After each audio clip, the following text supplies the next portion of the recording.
Boa noite, tudo bem? É um prazer estar aqui no canal Verbo Vivo, onde nós podemos adorar a Deus um pouco com a sua palavra, saber que Ele é bom, que a sua misericórdia dura para sempre. Eu sou o pastor Felipe, da IBMA Souza, e é um prazer estar aqui.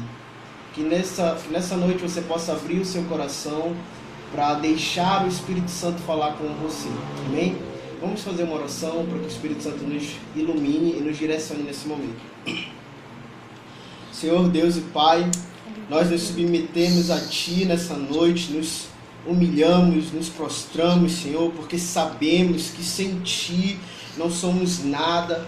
Pai, nós colocamos as nossas preocupações, ansiedades e medos, Senhor, em Ti, Pai, cativos a Ti, Senhor, aos Teus pés, porque sabemos que Tu és o nosso general de guerra, Tu és o nosso Deus, o nosso Senhor, aquele que luta as nossas batalhas. Por isso, nessa noite, Senhor, fala conosco através da Tua palavra, que Tu traga, Senhor, a iluminação da Tua palavra ao meu coração e que eu possa passar a cada um daqueles que estão ouvindo agora e cada um daqueles que vão ouvir depois, Senhor, aquilo que o Teu Espírito Santo tem para falar, Senhor. Abençoa poderosamente, fala através de mim, Senhor, para a honra e glória do Teu poderoso nome, em nome de Jesus. Amém. E graças a Deus. Amém?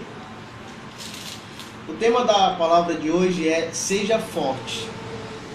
E o texto que nós vamos ler está lá em Apocalipse, capítulo 2, a partir do versículo 8.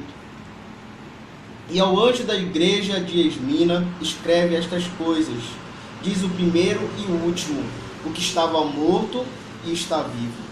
Eu conheço as tuas obras, e a tribulação, e a pobreza, mas tu és rico.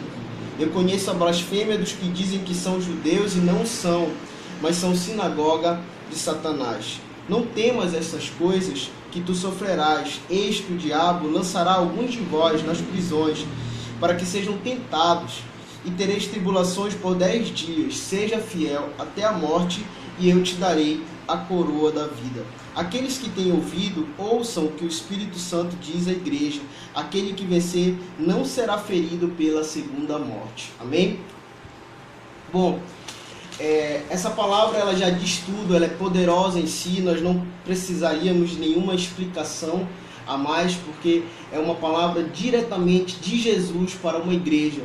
E o tempo que nós estamos vivendo é um tempo onde nós precisamos ser fortes na nossa fé, e que a nossa fé ela precisa ser inabalável em Cristo Jesus.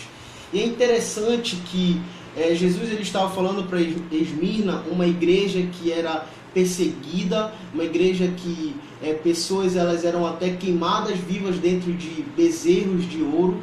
Era uma igreja onde as pessoas elas estavam, como ele mesmo diz, era uma igreja pobre, sem condições financeiras, que não tinha muitas das vezes como sobreviver, mas ainda assim Jesus ele diz: eu conheço a tua obra e eu sei que tu és rico.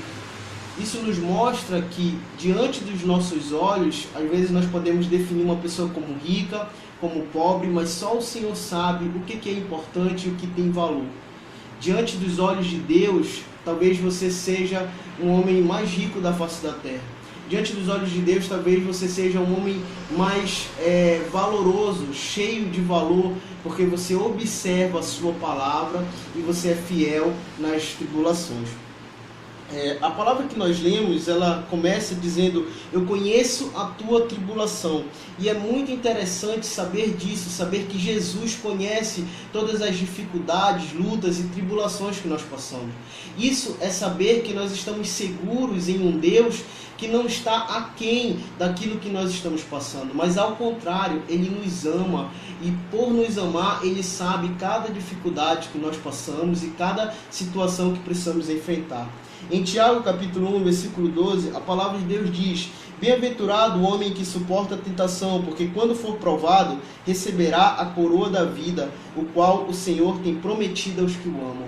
Então toda provação, toda luta, toda batalha que passamos tem um propósito, o propósito de sermos aprovados no Senhor. A luta que você está passando hoje, a luta que o mundo está passando hoje, é exatamente para que o Senhor aprove aqueles que reconhecem Ele como seu único e suficiente Salvador.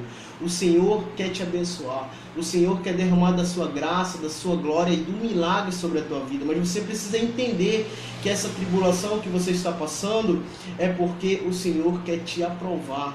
Então mantenha-se fiel, mantenha-se firme naquilo que Deus tem para fazer na sua vida.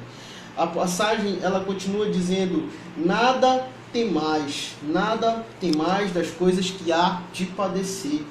E por que a gente não deve temer? Em João capítulo 16, versículo 33 diz: tenho-vos dito isso, para que em mim tenhais paz. No mundo tereis aflições, mas tende bom ânimo, eu venci o mundo. Essa é a nossa esperança. Saber que Jesus conhece as nossas tribulações e saber que não há nada que possa tirar a nossa paz do nosso coração, porque o Senhor, o príncipe da paz, o Senhor Jesus, Yeshua, aquele que derramou o seu precioso sangue pelas nossas vidas, já nos deu a vitória através do seu sacrifício na cruz. Ainda assim, o Senhor Jesus, ele não nos deixou enganado. Ele diz: no mundo você terá aflição.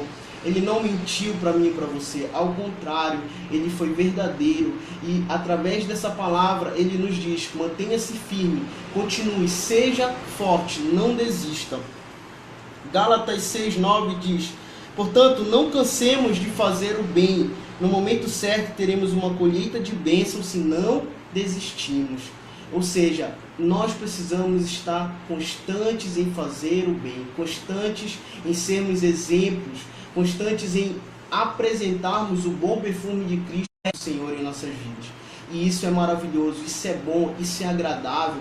O que Jesus está nos dizendo, Jesus disse para Esmirna: conheça as tuas obras, mas não tema o que você tem que padecer, não tema o que você vai sofrer amanhã. Confia em mim, confia que eu sou aquele que vai te abençoar.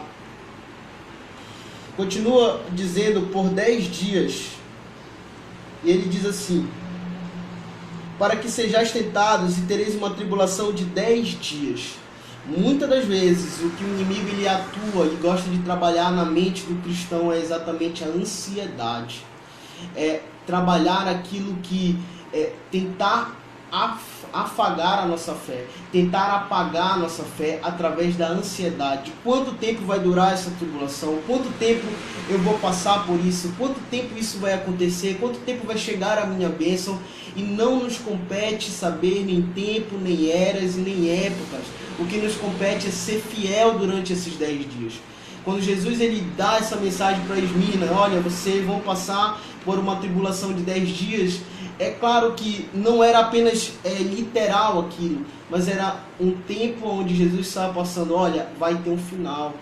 Isso vai acabar, em algum momento vai acabar. Essa luta que você está passando, em algum instante vai ser terminada. E é isso que o Senhor Jesus está dizendo para mim e para você nessa noite. Vai acabar. Essa luta, essa batalha, essa guerra, essa dificuldade vai acabar. Em Salmos 30, versículo 5: porque a sua ira dura só um momento, no seu favor está a vida. O choro pode durar uma noite, mas a alegria vem pela manhã. Então, assim como Esmirna sabia que existia um Redentor, nós sabemos que o nosso Redentor vive. E o choro ele pode durar uma noite, mas a nossa alegria ela vem pela manhã. Assim como o sol nasce, nasce também em nossos corações o sol da justiça, que é o Senhor Jesus. E o quarto ponto: seja fiel até a morte. Seja fiel até a morte e dar-te-ei a coroa da vida. Quem tem ouvidos, ouça o que o Espírito diz à igreja. Sabe o que Jesus está dizendo? Olha, você pode passar por 10 dias de tribulação. E no final desses 10 dias você pode morrer. Mas saiba de uma coisa: ainda que você morra, eu sou o teu Deus. E eu vou te salvar. Porque em João capítulo 11, versículo 25, ele diz: eu sou a ressurreição e a vida. Quem crê em mim, ainda que esteja morto, viverá.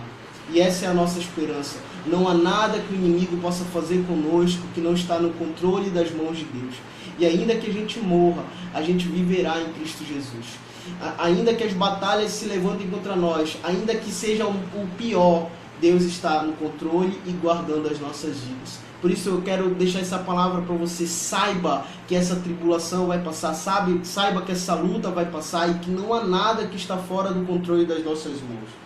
E o último ponto, Ele nos deu o exemplo.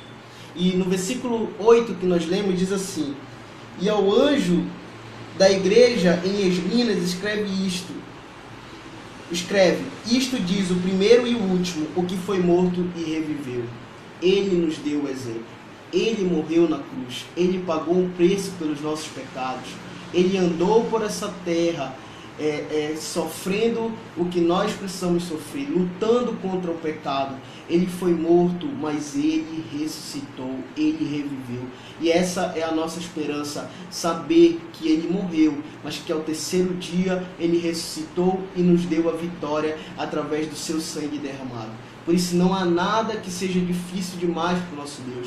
Não há nada que seja impossível. Por isso eu quero orar pela sua vida. E se você tiver uma enfermidade, coloque a mão no lugar onde você está sentindo essa enfermidade. Nós vamos orar e em nome de Jesus nós vamos crer que o Senhor Ele derramará a cura, o bálsamo sobre a sua enfermidade. Amém? Senhor Deus e Pai, nesse momento de enfermidade, nesse momento de dor, nesse momento, Senhor, onde o mundo chora a morte, a perda de pessoas, agora, Pai, nós ordenamos que aquele que está ouvindo, em nome de Jesus, toda a enfermidade agora se retire pela autoridade do nome de Jesus, todo o principado, toda a potestade que atua para tentar trazer enfermidade agora, eu ordeno em nome de Jesus que vocês se retirem, e eu te peço, Senhor, que o Senhor traga paz a cada coração, que cada coração saiba que há um propósito para a tribulação, mas que acima de tudo há um Deus que tem todo o controle em suas mãos. Por isso, em nome de Jesus, Pai, traz a paz ao nosso coração, traz a paz ao coração das pessoas que estão ouvindo, para que saibam que há um Deus que cuida de todas as coisas, e Ele morreu no terceiro dia, mas ressuscitou o terceiro dia. Ele é poderoso para fazer muito mais do que nós podemos pensar ou imaginar. Por isso, em nome de Jesus, abençoa cada pessoa que escutou essa palavra, abençoa cada pessoa que vai escutar essa palavra, no teu nome e na tua autoridade, em nome de Jesus, amém, e graças a Deus, amém, irmãos?